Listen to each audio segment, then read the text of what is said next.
इस आइलैंड पे सिर्फ 10 अमेरिकन फौजी तैनात थे, पर फिर भी इस पे हमला करने के लिए जापानीज लोगों ने 500 मरीन्स को भेजा, क्योंकि वो जानते थे कि जब वो अमेरिकन प्लेन्स ने इस आइलैंड को इन्वेड करने से पहले इसके ऊपर हजारों टन के बम गिरे। पर बॉम्ब्स गिराने के बाद उन्होंने एक बहुत अनोखी चीज ऑब्जर्व की। उन्होंने देखा कि जहां ये बॉम्ब्स गिरते हैं और वहां गोल गोल इम्पैक्ट क्रेटर्स बनते हैं, उन क्रेटर्स को फिर जापानीज फिर एक दिन किस्का आइलैंड से सारा रेडियो कम्युनिकेशन बंद हो गया और सबको ये लगा कि जापानीज सोल्जर्स वहां गुफाओं में छुप के बैठे हैं। पर जापानीज सोल्जर्स की कुछ और ही चाल थी।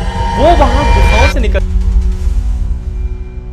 जब भी एक सीनियर बड़े मिलिट्री कमांडर कोई बहुत बड़ा मिलिट्री कैंपेन प्लान करते हैं तो बहुत सारी चीजें इसमें देखी जाती हैं। पहली चीज कि कितने सोल्जर्स इस कैंपेन के लिए लगेंगे, कितने सोल्जर्स को आपको रिजर्व में रखना है, आपको जहां पे अपने सोल्जर्स को भेजना है वहां पे ट्रांसपोर्टेशन कैसे होगा, अपना रॉ मटेरियल कैसे पहुंचाओगे, equipment, weapon, medical supplies, ration, ये सब कुछ कैसे पहुंचेगा। साथ ही ये भी डिस्कस किया जाता है कि जहां पे ये अटैक या ऑफेंसिव एक्शन होने वाला है वहां पे एनिमी की स्ट्रेंथ कैसी है, उनके पास किस तरह के हथियार हैं, किस तरह का उनके पास इक्विपमेंट है, और जब हम अपना अटैक करेंगे तो हमारी कितनी कैजुअलिटीज हो सकती हैं उसका भी हिसाब लगाया जाता है। और इस सब कुछ को देखने, नापने तौलने के बाद ही एक कैंपेन को फाइनल गो अहेड दिया जाता है। और बिल्कुल ऐसी ही प्लानिंग वर्ल्ड वॉर 2 के दौरान अमेरिकन कर रहे थे अपने एल्यूशन आइलैंड्स पे हमला करने से पहले। ये आइलैंड्स इनके खुद के थे, पर इस पे जापानीज ऑक्यूपेशन था और उनको ही वहां से हटाने की कोशिश कर रहे थे। अमेरिकन जानते थे कि जब भी वो किसी ऐसे आइलैंड पे हमला करते हैं जहां पे जापानीज लोगों ने ऑक्यूपाई करके रखा है, तो वहां पे हमला करते समय बहुत सारी कैजुअलिटीज होती हैं अमेरिकन की। और इसीलिए किस्का आइलैंड पे अटैक करने से पहले भी अमेरिकन प्लानर्स ने कुछ कैजुअलिटीज सोच के रखी थी कि इतने लोग हमारे मारे जाएंगे, लगभग इतने घायल होंगे, और ये कैजुअलिटीज हुई भी। परंतु यहां पे हैरानी की बात ये थी कि यहां पे अमेरिकन कैजुअलिटीज तो हुई, पर जापानीज कैजुअलिटीज यहां पे 0 थी, क्योंकि इस अटैक के पहले किस्का आइलैंड पे एक भी जापानीज सोल्जर था ही नहीं। ये हुआ कैसे? अगर वहां पे एक भी जापानीज सोल्जर नहीं था तो वहां 200 से भी ज्यादा अलाइड कैजुअलिटीज कैसे हो गई? इस सब के बारे में इस वीडियो में हम बात करेंगे। कहानी शुरू होती है 7 दिसंबर 1941 से। ये वो तारीख थी जब जापान ने अमेरिका के एक नेवल बेस, जो कि हवाई में था, पर्ल हार्बर, उस पर हमला किया। ये हमला जापानीज नेवी ने जानबूझ के संडे के दिन किया था, क्योंकि वो जानते थे कि ज्यादातर सोल्जर्स अपनी ड्यूटी पे नहीं रहेंगे और वो रेस्ट कर रहे होंगे। और जब सुबह के टाइम बहुत सारे जापानीज प्लेन्स इस नेवल बेस पे आए और यहाँ बॉम्बिंग करना शुरू किया, तो अचानक से अमेरिकन जनता और अमेरिकन लीडरशिप को एहसास हुआ कि अब उन पे हमला शुरू हो चुका है और इसी के साथ उनको वर्ल्ड वॉर 2 में एंट्री करनी पड़ेगी। कमाल की बात यह है कि इस हमले के पहले तक अमेरिकन जनता वर्ल्ड वॉर 2 से बिल्कुल दूर रहना चाहते थे। इसका रीजन ये था कि फर्स्ट वर्ल्ड वॉर जब हुआ था तब अमेरिकन प्रेसिडेंट जो समय थे वुडरो विल्सन, उन्होंने अपने बहुत सारे सोल्जर्स को यूरोप में लड़ने के लिए भेजा था और इसमें अमेरिकन कैजुअलिटीज भी हुई थी, अमेरिकन सोल्जर्स मारे गए थे। तो जो जनता थी अमेरिका की, वो सोच रही थी कि हम यूरोप में भेज के अपने लोगों को इतना दूर भेज के क्यों मरवा रहे हैं, ये लड़ाई यूरोप की है तो हमको उसमें टांग नहीं अड़ानी चाहिए। और इसी वजह से वर्ल्ड वॉर 2 जब स्टार्ट हुआ तो शुरू से ही अमेरिकन जनता, वहां के लीडर्स कह रहे थे कि यूरोप में कुछ भी हो, हमारे सोल्जर्स वहां लड़ने के लिए नहीं जाएंगे। इनफैक्ट अमेरिकन प्रेसिडेंट रूजवेल्ट भी जब अपने इलेक्शन की कैंपेनिंग कर रहे थे तो उनमें भी वो ये कहते थे कि कुछ भी हो जाए, हम किसी भी फॉरेन कॉन्फ्लिक्ट में, यूरोप के कॉन्फ्लिक्ट में अमेरिकन लोगों को नहीं भेजेंगे। पर जब ये लड़ाई शुरू हुई यूरोप में 1939 में, उस समय से ही अमेरिकन प्रेसिडेंट रूजवेल्ट चाहते थे कि अमेरिका भी किसी तरह से इसमें इन्वॉल्व हो, और इसी वजह से ही शुरू से ही वो ब्रिटेन और फ्रांस को हेल्प करने की कोशिश कर रहे थे।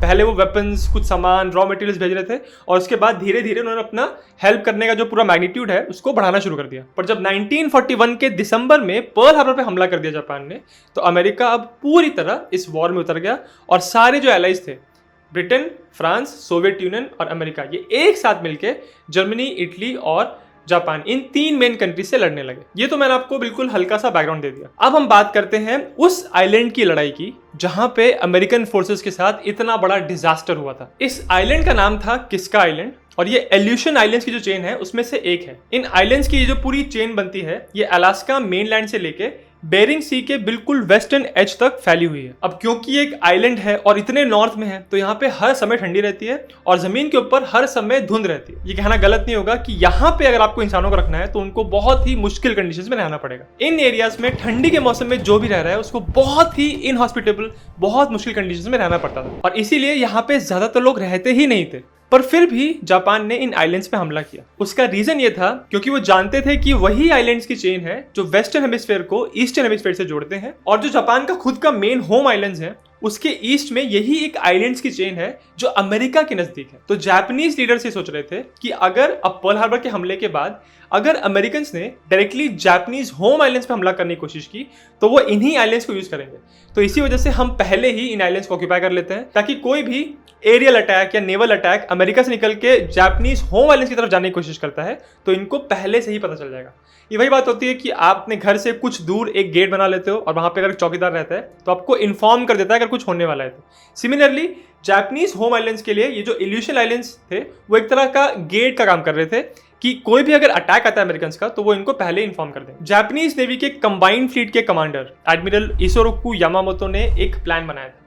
उनका प्लान ऐसा था कि ये इल्यूशन आइलैंड्स के इन आइलैंड्स पे कब्जा कर लेंगे और वहां से फिर कैरियर बेस्ड अटैक्स भेजेंगे अलास्का के अमेरिकन नेवल बेसिस के ऊपर ताकि वहां से अमेरिकन कोई अटैक न लॉन्च कर पाए। इस पूरे प्लान के लिए जापानीज को जरूरत थी अट्टू और किस्का आइलैंड्स पे कब्जा करने की। इसीलिए उन्होंने इन आइलैंड्स पे कब्जा करने के लिए एक साइजेबल इन्वेजन फोर्स बनाई जिसमें 7,800 जापानीज मरीन्स थे जो कि IJN special naval landing forces का हिस्सा थे। इनके कमांडर थे रियर एडमिरल मोन्जो अकियामा। ये अपने साथ लगभग 500 सिविलियन लेबरर्स को भी लेके आए थे जो कि यहाँ पे बीचेस पे काम कर सके, कुछ कंस्ट्रक्शन कर सके और जापानीज लोगों के लिए टनल्स और केव्स बना सके जहां पे वो छुप सके। जापानीज ये जानते थे कि इन आइलैंड्स पे अमेरिकन की कोई खास प्रेजेंस है नहीं। इनफैक्ट किस्का आइलैंड पे तो सिर्फ 10 अमेरिकन फौजी थे जो कि एक वेदर स्टेशन को गार्ड कर रहे थे। इसीलिए 7 जून 1942 को यानी पर्ल हार्बर के 6 महीने के बाद जापानीज लोगों ने अपनी इन्वेजन फोर्स इन दो आइलैंड्स पे कब्जा करने के लिए भेजी। क्योंकि यहाँ पे ऑलरेडी अमेरिकन प्रेजेंस बहुत ही कम थी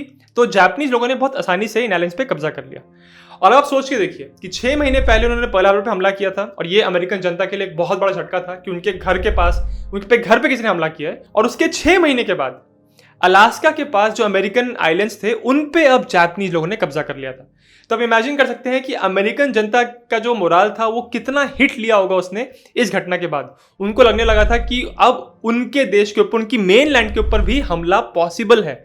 ये हालत हो गई थी। अमेरिकन मिलिट्री ने ये इल्यूशन आइलैंड्स जो थे उनको डिफेंड करने की जिम्मेदारी दी थी अलास्का डिफेंस कमांड को, जिसको ADC भी कहते हैं शॉर्ट में। और इसके अंदर कुल मिला के 24,000 फौजी थे जो कि बहुत बड़ी फोर्स नहीं है। इनके कमांडर थे major general Simon Bolivar Buckner junior जो कि एक आर्मी के कमांडर थे। जब जापान ने अट्टू और किस्का आइलैंड्स पे कब्जा कर लिया तो तुरंत अमेरिकन मिलिट्री ने ये जो उनका अलास्का डिफेंस कमांड था उसकी साइज को बढ़ाना शुरू किया। तो 1942 के सितंबर तक आते आते ये जो फोर्स 24,000 की थी उसको बढ़ा के 94,000 कर दिया। ध्यान रखिए कि ये मेनली एक आर्मी की टुकड़ी थी पर अलास्का के आसपास ऑब्वियसली सिर्फ पानी ही पानी है तो वहां पे नेवल ऑपरेशंस होने वाले थे और इसीलिए यहाँ पे जो आसपास समुद्र का एरिया था उसके डिफेंस की जिम्मेदारी दी गई US नेवी के नॉर्थ पैसिफिक टास्क फोर्स को। और इस टास्क फोर्स का कमांडर बनाया गया रियर एडमिरल रॉबर्ट थियोबॉल्ट को। ये एक एक्सपीरियंस्ड नेवल ऑफिसर थे और इनकी अपने लोगों में बहुत रिस्पेक्ट थी। अब बात ये थी कि इस एरिया में सबसे बड़ा थ्रेट जापानीज आर्मी नहीं बल्कि जापानीज नेवी थी और इसीलिए इस एरिया को पूरी तरह कंट्रोल करने के लिए, डिफेंड करने के लिए अमेरिकन मिलिट्री भी चाहती थी कि उसको एक नेवल कमांडर लीड करे। तो इसीलिए यहाँ पे जो नेवी के कमांडर थे थियोबॉल्ट, उनको इस पूरे एरिया का ओवरऑल कमांड दिया गया। तो आप सोच के देखिए कि एक तरफ मेजर जनरल है जो कि आर्मी के हैं और दूसरी तरफ है थियोबॉल्ट जो कि नेवी के कमांडर है, बट कमांड दिया गया है ओवरऑल नेवी के कमांडर को।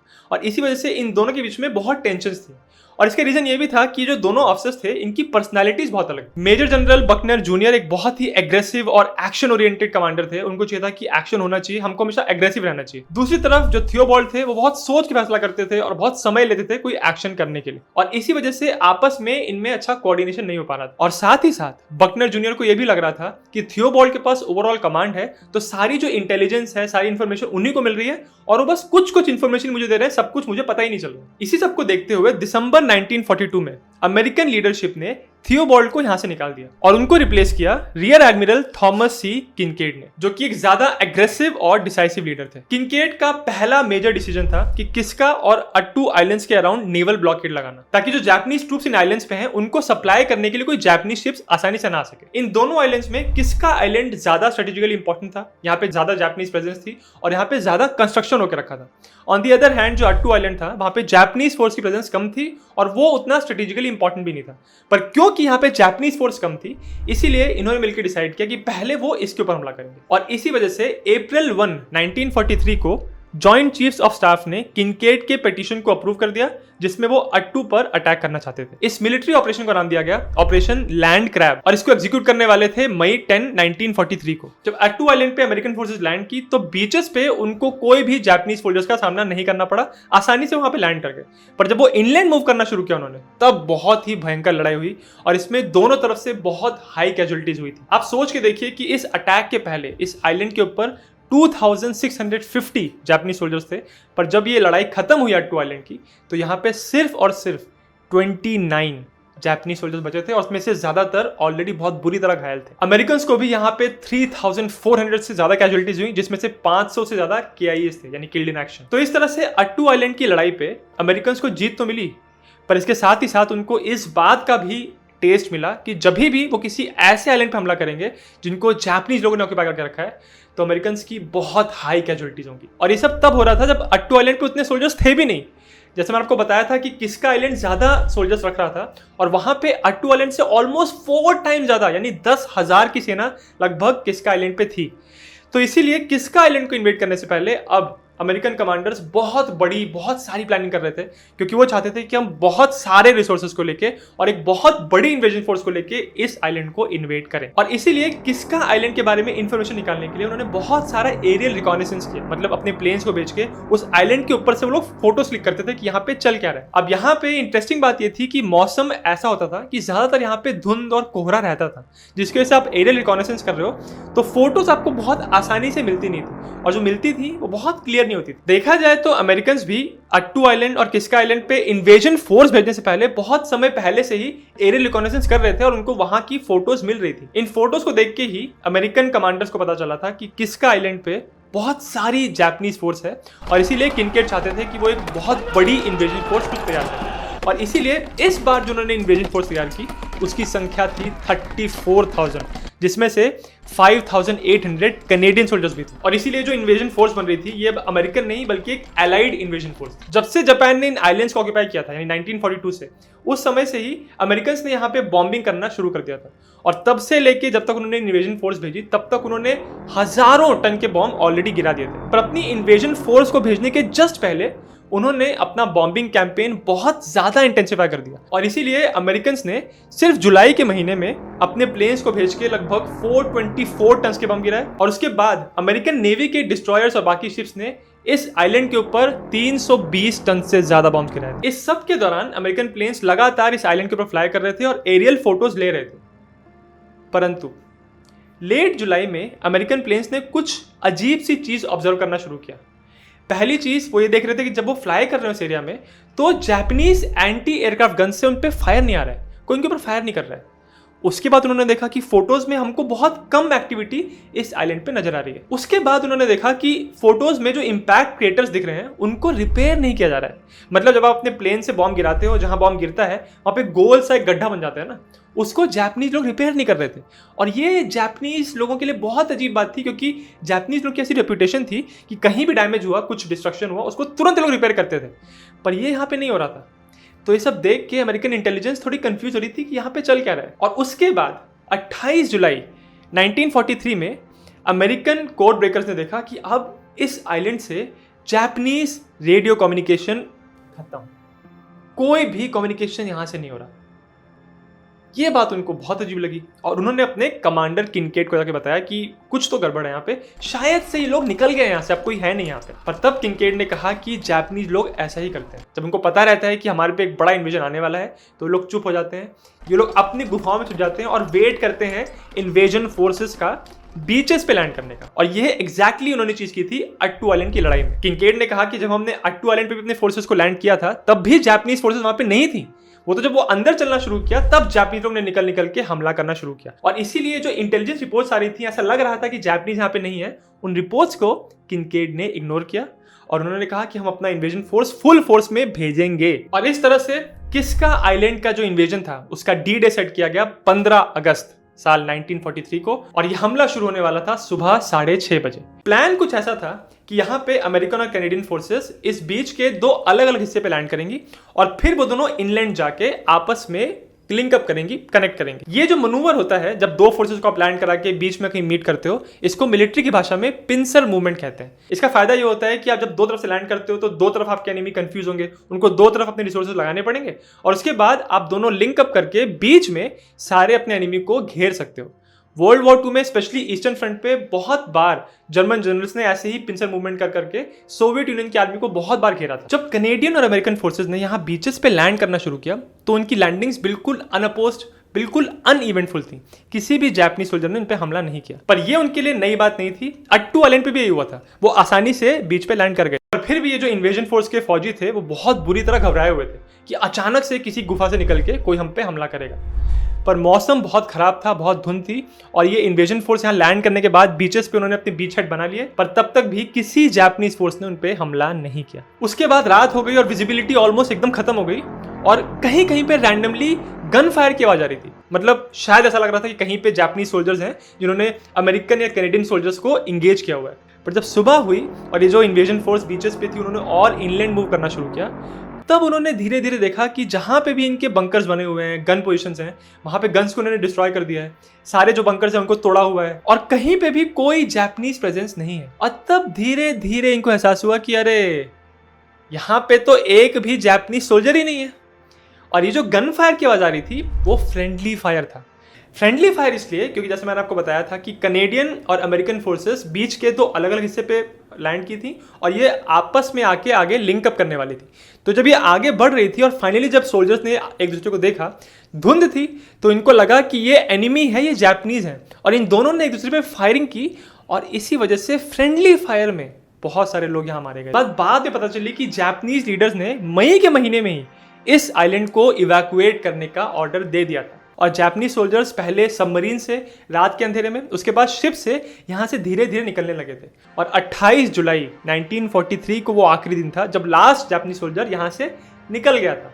और इसीलिए मैंने आपको बताया था ना कि 28 जुलाई को रेडियो कम्युनिकेशन बंद हो गया था, उसका यही रीजन था। इस आइलैंड पे अमेरिकन और कनेडियन फोर्सेस का सामना करने के लिए उनका एनिमी जापानीज सोल्जर्स वहां थे ही नहीं। फिर भी इस इन्वेजन के दौरान इस एलाइड सेना की 300 से ज्यादा कैजुअलिटीज हुई, जिसमें से 92 सोल्जर्स मारे गए थे। जब यहाँ पे जापानीज सोल्जर्स थे ही नहीं तो 92 सोल्जर्स मारे कैसे गए? इसके कुछ रीजंस हैं। पहला रीजन था फ्रेंडली फायर। जब कनेडियन और अमेरिकन फोर्सेस ने लो विजिबिलिटी होने की वजह से और नर्वसनेस होने की वजह से एक दूसरे पे ही एक दूसरे को जापानीज समझ के फायर कर दिया था, उसमें कुछ सोल्जर्स मारे गए। उसके बाद जापानीज लोगों ने यहाँ से निकल तो गए थे पर उन्होंने यहाँ बहुत सारे बूबी ट्रैप्स और टाइम बॉम्ब लगा के गए थे और इसी वजह से जब ये इन्वेजन फोर्स यहाँ लैंड की थी तो वहाँ कहीं ना कहीं एक्सप्लोजन्स हो रहे थे और उसमें सोल्जर्स मारे गए। और फाइनली सबसे ज्यादा कैजुअलिटीज हुई थी क्योंकि 18 अगस्त को एक यूएस डिस्ट्रॉयर किस्का आइलैंड के हार्बर पे एक माइन से टकरा गया था जहां बहुत बड़ा धमाका हुआ और इसी धमाके की वजह से इसमें 70 सेलर्स मारे गए थे और 47 घायल हुए थे। इस पूरे किस्का के कैंपेन में अमेरिकन को 300 से ज्यादा कैजुअलिटीज हुई और जापानीज कैजुअलिटीज थी 0, क्योंकि वो इस आइलैंड पे थे ही नहीं। जापानीज फोर्सेस ऐसा बहुत करती थी कि वो किसी भी इन्वेजन फोर्स को पहले बीच पे लैंड करने देती थी और जब वो अंदर आते थे तब वो उनके पर हमला करती थी। और ऐसा ही उन्होंने अट्टू आइलैंड पे किया था और इसी वजह से अमेरिकन कमांडर्स को लग रहा था कि अगर यहाँ पे हमको कोई सोल्जर नहीं दिख रहा है, कोई एक्टिविटी नहीं दिख रही है, इसका ये मतलब नहीं है कि वहाँ पे जापानीज नहीं है, वो कहीं छुपे होंगे। तो उनकी जो सोच थी ये गलत नहीं थी क्योंकि सिर्फ और सिर्फ किस्का आइलैंड ऐसा एक आइलैंड था जहाँ पे एक्चुअली एक भी जापानीज सोल्जर नहीं था। इसके पहले और इसके बाद वर्ल्ड वॉर 2 में जब भी अमेरिकन ने जापानीज लोगों को एंगेज किया है तो ऐसा ही होता था कि आइलैंड पे कोई खास मूवमेंट नहीं दिख रहा है, पर जब वो हमला कर रहे हैं तो कहीं कहीं से निकल के, गुफाओं से, टनल से निकल के जापानीज सोल्जर्स उनके ऊपर हमला कर रहे हैं। इसी वजह से इस एल्यूशन आइलैंड्स के कैंपेन के समय अमेरिकन लीडर्स ने बहुत कुछ सीखा एम्फीबियस अटैक्स के बारे में कि कैसे हमको अपने ट्रूप्स को सेफली बीच पे लैंड करवाना है और फिर इनलैंड भेजना है। और इसी सब नॉलेज को यूज करके उन्होंने आगे आने वाले सालों में साउथ पैसिफिक के रीजन में जो भी आइलैंड्स जापानीज कंट्रोल में थे उन पे एक एक करके हमला किया। पर इंटरेस्टिंग बात ये थी कि वो सारे आइलैंड्स पे लाइन से हमला नहीं कर रहे थे। पहले वो एक आइलैंड पे हमला कर रहे थे, फिर बीच के 3-4 आइलैंड छोड़ के फिर किसी और आइलैंड पे, फिर कुछ छोड़ के फिर कुछ और आइलैंड पे। ये जो उनकी पूरी स्ट्रैटेजी थी कि वो लाइन से आइलैंड्स पे हमला नहीं कर रहे थे बल्कि अपने टारगेट्स को चूज कर करके एक एक पे हमला कर रहे थे। इस स्ट्रैटेजी का एक पर्टिकुलर नाम है जिसके बारे में मैंने बहुत बार अपने वीडियोस में बात की है। अगर आपको स्ट्रैटेजी का नाम पता है तो मुझे कमेंट्स में जरूर बताना और अगर आपको वीडियो अच्छा लगा तो मेरे चैनल जिज्ञासियम को सब्सक्राइब जरूर करें।